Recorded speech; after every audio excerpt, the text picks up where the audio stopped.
How to make a scatter plot in Google Sheets. Hi everybody and welcome back to our channel. In today's video, we are going to provide you with a step-by-step tutorial that we can follow if we want to make a scatter plot in Google Sheets. So without any delay, just dive right into the video and get started. First of all, open up Google Sheets and you can enter up your data. You can put up your values in a column and another value next to the column. And all we got to do is we need to select up the data. So we can just go over and click and highlight both of the columns, including the headers if we have them, and click on the option called Insert in the top. And from the given menu, we need to select the option of Chart. Once we select that option, what we need to do is basically go ahead and look out for the chart editor. Then the right-hand side, we need to go over and look out for the setup option and open it up.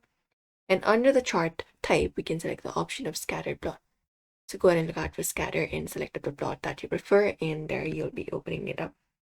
And here you can adjust the axis.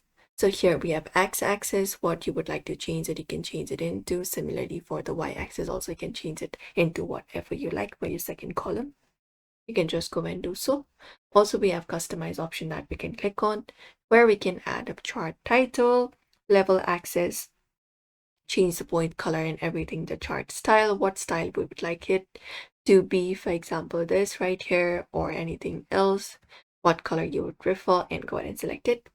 Also, we have different options like chart and axis titles that we can choose from, legend, cities, read lines, and text. Also, we can just go and select those options, and that should help us out.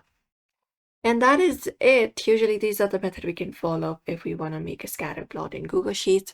So we hope this video was helpful. Give this video a like and subscribe for more.